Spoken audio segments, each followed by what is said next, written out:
Good morning. I wanted to talk about the Factor Afterglow, all of the things I learned, how the event went. It's the morning after, and I had a really busy weekend between going to Seattle and weddings and meetups with amazing people, and then I came back here to do that event at the Factor. So I'm chilling, plus I'm editing videos all day today. Anyways, but I learned so much from the Factor film. It was my first time watching that documentary. And I tell you, honestly, it was the whole reason this project meant so much to me was because I saw my mom go through menopause, and it was terrifying, you guys. And I kind of overcompensated in college. I was like really exercising a lot. I even went alkaline for a while, where I cut out sugar. I cut out sugar, alcohol, wheat, like so many things, just because I was like, oh my gosh, I don't want to have that happen to me, like what happened to my mom. But it was menopause. It wasn't that, other health things. And so I just saw that, and I was like, oh my God, so terrified. Oh, hey, DCF, thanks for being on here. Talking about the Factor. So that's why the film meant so much to me. And I saw her suffering, and I was like, gosh, I don't want to do that. So I feel like by doing this event and bringing it to Walla Walla, I just feel like it was somehow preventing that from happening to me, and maybe hopefully other people too. One thing I learned, okay, so one big takeaway in the middle of the film, they're talking about like the father of gynecology, whose name I already forgot. And they were talking about how this white doctor essentially did all these medical surgeries on enslaved women because he had access to their bodies and they didn't have any autonomy. And so there's 3 women in particular that he did surgery on all the time. One, he operated on 30 times with no anesthetic, of course, because it's the 1800s or whatever. And of course, these women are not given credit for their contributions to medicine. So I'm just glad I did cry a little bit, but I was like, oh God, Sarah, keep it together. You have to go on stage soon. So the medical history part was really, really interesting. Also, well, interesting is not the best word maybe, but definitely eye-opening. I learned a lot. The other thing is that I didn't quite realize, menopause gets just like pigeonholed into an OBGYN issue, but it affects all other parts. Like it affects our brains, it affects our teeth, it affects everything else. And so they were saying that, okay, maybe get these hormone replacement therapy, like treat your menopause, because if you feel like garbage and you have no energy, you're not going to do all the other things that will keep you healthy. You're not going to exercise. You're not going to give a dang about your freaking diet and protein and sugar and all these things. And because you feel so nasty, you're going to probably that's when all the other health concerns start piling up.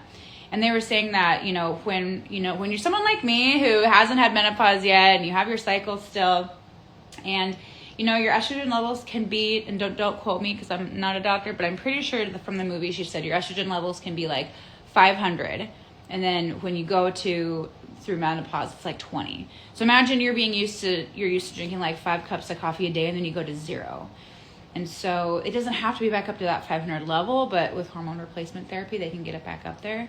We also we had this really good panel discussion afterwards, and I honestly kind of wish I had a lot more questions, but we had to cut it. I really would have liked to learn, we had Thompson Family Acupuncture there, so I really would have liked to learn how she treats menopause through herbs and through acupuncture, and I just tried acupuncture recently, and I thought it was great. I just did it for stress, but I really enjoyed it. And then Rhonda Bonilla, she totally blew my mind. Somebody asked a question. She said, how can we support women in menopause? Because the person who asked the question, she's not in menopause yet. And Rhonda said, believe them. And it just made me realize there's so many situations in our lives where a woman says, this is happening, and nobody believes her. And I mean, this is like sexual assault. They're like, oh, well, were you asking for it? Did you dress? Like, was it your fault though, actually? Or like me declaring my major, then being like, are you sure you want to do something else? And just so many things. And I realized that, menopause is a universal female experience, because not everybody's going to have children. Not everybody's going to have fibroids. Not everybody's going to, some people have hysterectomies and others don't. And so I realized that, menopause is a universal feminine body experience, but so is people not believing in you, or like not listening to you. And so she said that, she goes, just believe them. And then someone else in the film, they were like, oh, well, your menopause symptoms are all in your head. But of course they're in your head, because when your progesterone, is that how you say it? Oh my God. And estrogen, when they tank, yeah, those chemicals affect your brain. Like, that is in your head, and everything is horrible and hard.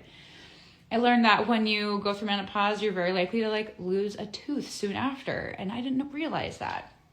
And so there's so much to be done. I loved in the movie where they said, boomer women are going through menopause a lot right now, but Gen X women and millennials, like, they're not going to suffer in silence. Like, we just don't do that. And that made me feel really proud of us. But, and it's a really good film. They talked about how like billions of dollars is spent in medical research, and only like a tiny percentage of that is given towards menopause research. We also talked about how menopause, 45% of the workforce, I believe, or maybe it's 55%, are experiencing menopause right now or soon, but very, very few people have workplace benefits that will support that. So, it's very few companies in America that have, medical benefits for when you're, having a baby, or other medical benefits like this. But I never even thought about medical benefits for menopause.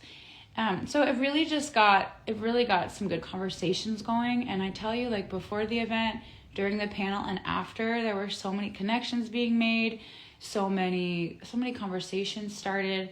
Oh, and one more thing that was a big takeaway. As an entrepreneur, I don't have medical insurance, so I just pay for my annual exam, like my women's exam. I just pay for that in cash. I pay for my dental cleanings in cash, and I kind of just hope for the best. And this woman, she was saying that her mammogram wasn't covered in insurance, so she had to pay like $2,000. And of course, she's a single mom, and she's like, why do I have to choose between my health and paying groceries? And then the topic of universal health care came up. But then they own a pharmacy up in Moses Lake, and it's a cash-only pharmacy, and they've been running this pharmacy for 25 years. And he says, actually, it's insurance that makes it expensive. And you got to remember, guys, I'm not like qualified to talk about these things. I just went to an event. I learned this information, so please do your research here. But he says, no, that mammogram would have cost, if you paid cash, that mammogram would have cost you $400. Hold on. I've reached my daily limit. Let me go on. So I have a limit timer on my Instagram, so I don't spend too much time scrolling.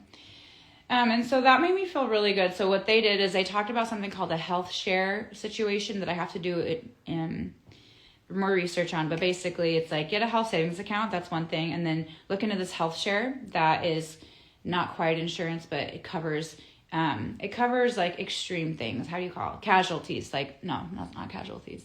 Anyways, it causes like catastrophes of insurance. Like if you have a big medical emergency, it covers that. But then your routine medical things you pay for in cash. But you guys, I talked to people when I was shopping around for insurance, and luckily Camille gets state insurance. But for me, in 2020, it was $300 a month, and I still had a deductible, and I still had to pay a copay every visit.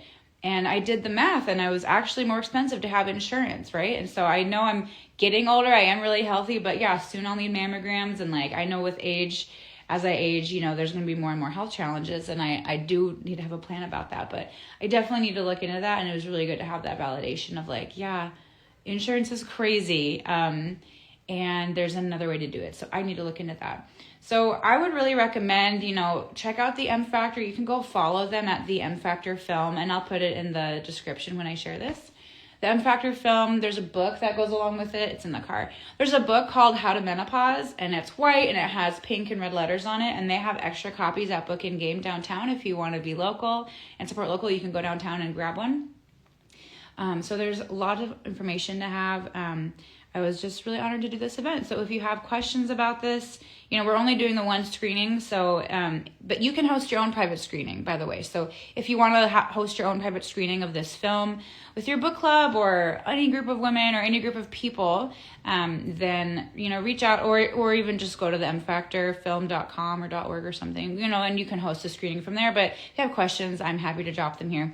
So I hope you guys have an amazing Monday. It's sunny. It's going to look like a beautiful day today. I hope you have so productive. And if you have questions, if there's any way that I could be a resource, like I said, said, I'm not like a medical person. I'm just a lady who felt really important that this event should come to Walla Walla. But I'll do what I can to support you and get you connected with the right resources. And until then, happy Monday, happy week, and thank you for everybody who came to or like had a part in the M Factor film. So I'll talk to you later. Bye.